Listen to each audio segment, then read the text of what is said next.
नमस्कार, तुम्हा सर्वांचं आपल्या स्टडी पॉइंट या यूट्यूब चॅनलमध्ये स्वागत आहे. तर रेमंडमध्ये पुन्हा असंतोषाचा भडका. 22 महिन्यांपासून वेतन करार रखडला, कामगारांचे आमरण उपोषण. याबद्दल संपूर्ण सविस्तर माहिती या व्हिडिओच्या माध्यमातून जाणून घेणार आहोत.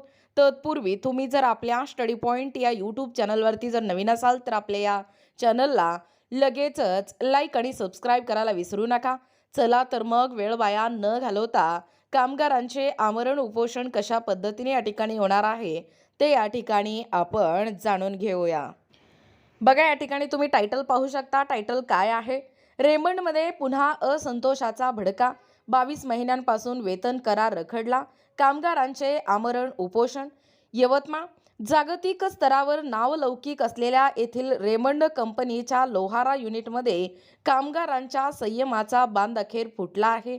मागील 22 महिन्यांपासून प्रलंबित असलेल्या वेतन कराराच्या मागणीसाठी 1785 कामगारांनी आझाद मैदानात बुधवार म्हणजे 18 फेब्रुवारीपासून आमरण उपोषणाचे हत्यार उपसले आहे, असे देखील वृत्त लोकसत्ता वृत्तसंस्थेने दिले आहे.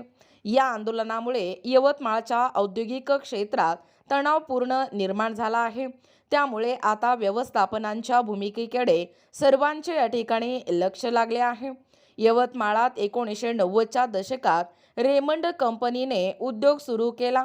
रेमंड कंपनीत यापूर्वीही 3 वेळा मोठी कामगार आंदोलन झाली आहेत. याआधी 2010 आणि 2016 आणि 2017च्या सुमारास या ठिकाणी वेतनवाढ आणि बोनसच्या मुद्द्यांवरून येथे मोठी आंदोलने झाली आहेत. त्यावेळी काही कर्मचाऱ्यांना कंपनीने निलंबितही केले आहे. तेव्हा व्यवस्थापन आणि कामगार संघटनांमध्ये दीर्घकाळ ओढाताण झाली होती. वेतनवाढ देताना व्यवस्थापनाकडून नेहमीच उत्पादन घट किंवा बाजारपेठेतील मंदीचे कारण हे पुढे केले जाते, असा आरोप देखील कामगारांनी या ठिकाणी केला आहे. प्रत्यक्षात कामगारांच्या श्रमावर कंपनीची भरभराट होत असल्याचे कामगार संघटनांनी म्हटले आहे. 31 मार्च 2024 रोजी जुना वेतन करार संपुष्टात आला आहे. 1 एप्रिल 2024 पासून नवीन करार लागू होणे अपेक्षित होते, परंतु 22 महिने उलटूनही त्यावर कोणताही तोडगा निघालेला नाही. कामगारांनी किमान 7,250 रुपये वाढीची मागणी केली आहे. या उलट व्यवस्थापनाने ठेवलेला प्रस्ताव कामगारांच्या जखमेवर मीठ चोळणारा ठरला आहे. व्यवस्थापनाचे एकूणच 5,000 रुपयाची वाढ 4 टप्प्यात देऊ केली आहे. त्यात ती 2024 मध्ये 250 रुपये, 2025 मध्ये 250 रुपये, तर 2026 मध्ये 1,250 रुपये आणि 2027 मध्ये 3,250 रुपये हे वाढ या ठिकाणी प्रस्तावित आहे. वाढत्या महागाईच्या काळात केवळ 250 रुपयाची वाढ प्रस्तावित करणे हा कामगारांचा अपमान असल्याचे रेमंड वर्कर्स युनियनचे म्हणणे आहे. आंदोलनात सहभागी असलेल्या कामगारांनी आपली व्यथा मांडताना सांगितले की गेल्या 2 वर्षात जीवनावश्यक वस्तूंचे भाव हे दुप्पट झाले आहेत. मुलांचे शिक्षण, औषधोपचार आणि गृहकर्जांचे हप्ते फेडताना कामगारांची दमछाक होत आहे. 1785 कुटुंबाचे भवितव्य या करारावर या ठिकाणी अवलंबून आहे. त्यामुळे किमान 7,250 रुपये सरसकट वेतनवाढ मिळावी.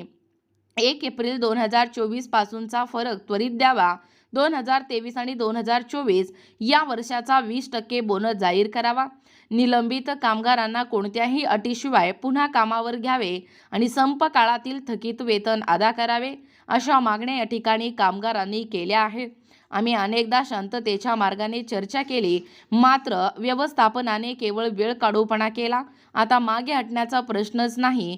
जोपर्यंत लेखी आश्वासन मिळत नाही तोपर्यंत उपोषण सुरूच राहील, असा देखील इशारा कामगार युनियनचे सचिव विकास जोमदे यांनी या ठिकाणी दिला आहे. दरम्यान जिल्हा प्रशासनाने या प्रकरणात मध्यस्थी करावी, यासाठी जिल्हाधिकाऱ्यांना निवेदन देण्यात आले आहे. यवतमाळचा औद्योगिक कणा समजल्या जाणाऱ्या या कंपनीतील आंदोलनाचा परिणाम उत्पादनावरही होण्याची शक्यता आहे. त्यामुळे आता व्यवस्थापन नमते घेते की आंदोलन अधिक चिघळते हे पाहणं देखील तितकंच महत्त्वाचे ठरेल. बघा, एकूणच अशा पद्धतीने या ठिकाणी आत्ताच पाहिल्याप्रमाणे ही जी या ठिकाणी रेमंड आहे, या रेमंडमध्ये पुन्हा असंतोषाचा भडका निर्माण झालेला आहे. गेल्या 22 महिन्यांपासून वेतन या ठिकाणी रखडलेलं आहे. कामगाराचे यामुळे आमरण उपोषण या ठिकाणी होताना आपल्याला दिसून येत आहे. याबद्दल संपूर्ण सविस्तर माहिती या व्हिडिओच्या माध्यमातून जाणून घेण्याचा प्रयत्न केलेला आहोत.